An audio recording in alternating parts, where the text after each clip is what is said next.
Today I'm going to talk to you about enhancing accuracy and fluency by using the SRE method for better speech. I'm going to talk to you about three things today. I'm going to give you a little bit of a background on corrective feedback. Then I'm going to talk about the method I'm currently developing in order to help students speak more correctly. And finally, I'm going to share with you some insights. My interest, we're going to start with a little bit of a background. My interest in corrective feedback started with a private student of mine, which I taught English lessons for 1 year. This student was a vice president of a well-known financial company, and he struggled to speak English correctly. I, as his teacher, couldn't understand why he was making the same errors again and again and again. I tried to correct his errors, but it didn't work out, and it was very hard to get rid of the errors. I noticed the same pattern with my advanced English students. Here's an example. Hi, how are you? My name is Amit, and I'm 22 years old from Tel Aviv. I work at Catwalks. Catwalks is a medical company, and the device we develop had saved a lot of people's lives. I know your company is working with the same hospital we work, and I would love to come and work with you. I know you're busy and you probably don't have time, but I would love to come to visit your company and to see you and your work and all the employees. Hi. So I kept asking myself, why are my students making the same mistakes again and over again? I started reading and I discovered the process of transfer. Transfer basically happens when you use your native language rules and you transfer these rules to the second language. For example, if I say I like very much pizza, I'm probably transferring mi piace molto quella pizza to English. By doing this, this results in an error. When we repeat this again and again over time, the errors turn into habits in a process known as fossilization, and that's when the errors are hard to get rid of, and they turn into a habit, and the learner reaches sort of a plateau. So with this knowledge, I decided to perform my own experiment. I taught 91 students last semester. They're all upper intermediate C1 level. And I asked them in the very first lesson, what skills do you need help with? What are the skills that you need most help with? And 80% were interested in working on their speaking. When I asked them, what would you feel if someone would correct you when you spoke English?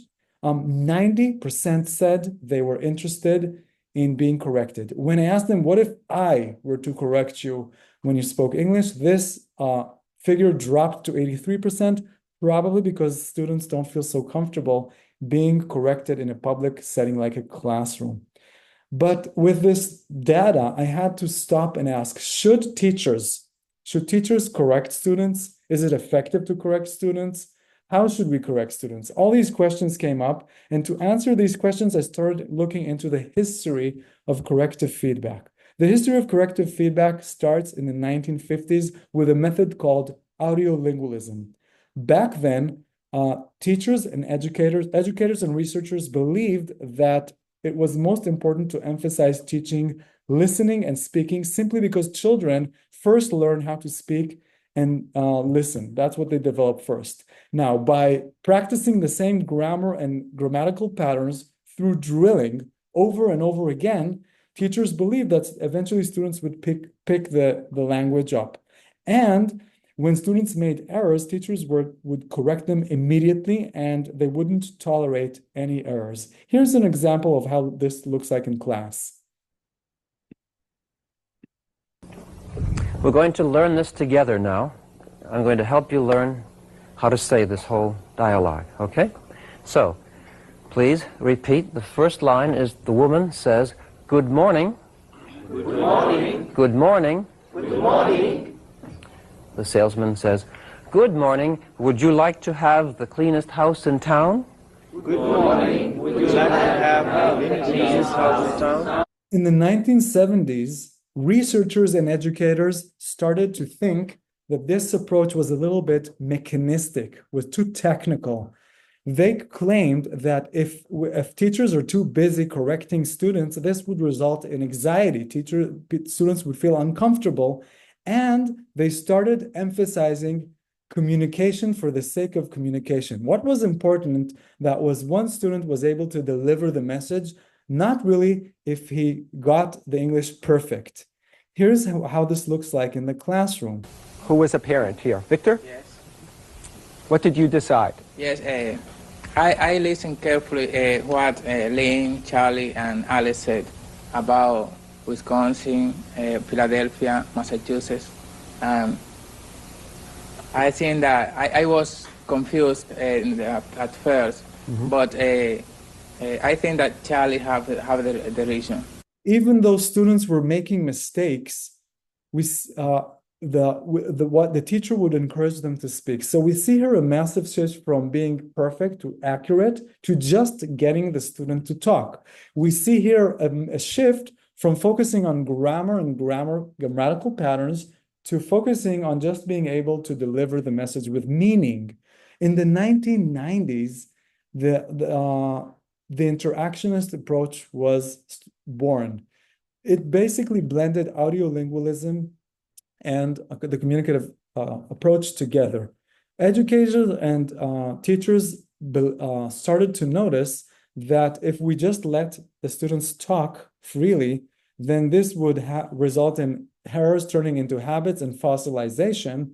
And therefore, when students didn't understand something or when the message didn't come across, the teacher would pause and explain the grammar behind it and then resume the conversation.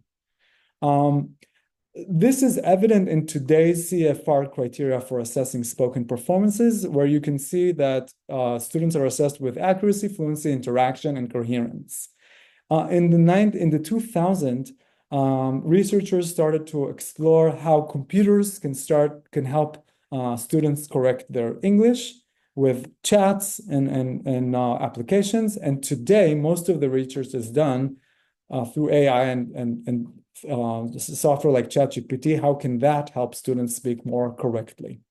So with this background, I decided to create a method that would help my own students. This method involves 3 principles: sprinkle, repeat, and engage. Before I explain the principles, I would like to first share with you what I did in the very first lesson of the semester.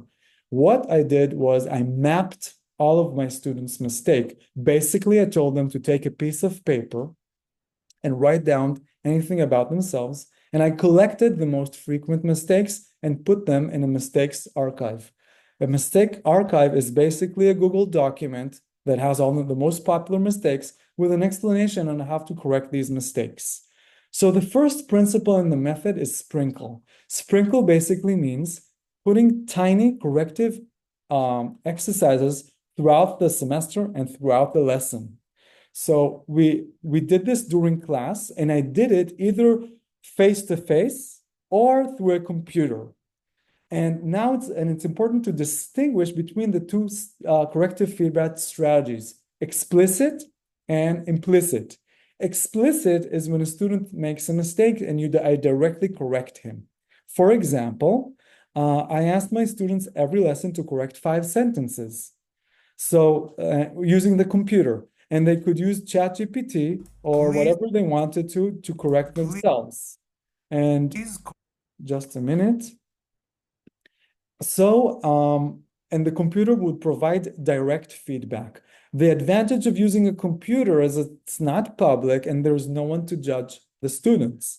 For homework, I gave my students 3 sentences to correct, and I highlighted the mistakes. And they had to record themselves, they had to record the correct version of these 3 sentences. Now, when they came back after a week, I provided metalinguistic feedback, which basically means the grammar. I explained the grammar behind it. Now, when students ask me questions during the break or after the lesson, I would use what's called a clarification request. I would hint to the student that they would I would basically hint the student that they were making a mistake. If the student said, I can go home, I would say, sorry. I'm directly telling him that he's making a mistake. Did you mean I can go home? The second type of strategy that I used is indirect feedback. So I had my students walk around class with music, mingling, talking about a specific subject, and I used what's called a recast. Recast is a very subtle, gentle way of correcting the student. If a student says, I have a book, I would say, oh, you have a book? When we had class discussions, I used elicitation. So if a student says she don't like pizza, I would use my intonation to say she don't like pizza, hinting that he made a mistake. And repetition was also something that I use. So if a student says I have saw, I would say I have and leave a blank for the students. I have what? I would leave a blank for the students to fill. Okay, so the second principle in this method is repeat.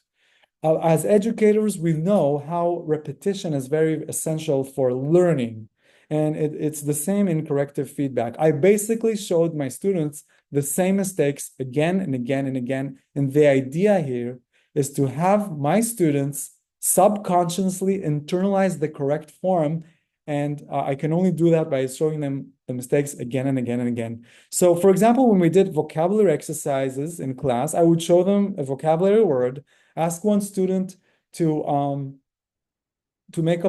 ask the students about a vocabulary word, and then I sprinkled an error, a sentence with an error, and asked the class about it. What's the error here? What do we have to correct? And they would correct the error. Okay. When we did texts in class, I sprinkled one corrective feedback question.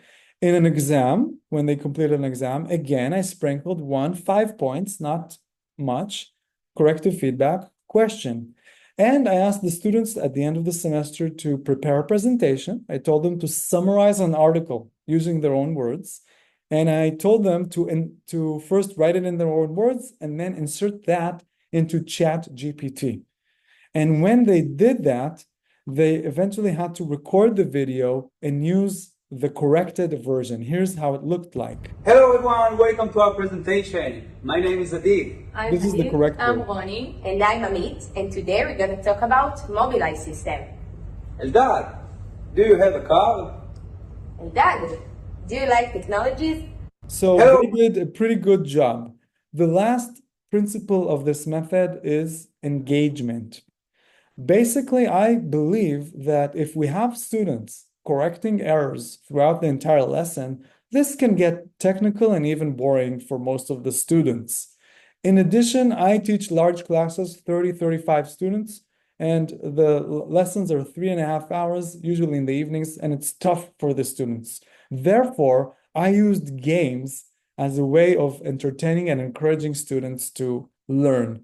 Games provide a low-risk environment. Unlike exams, the students can make mistakes without being afraid of making the mistakes. And when we play games, because they're fun, the students feel less anxious, and games foster cooperation between the students.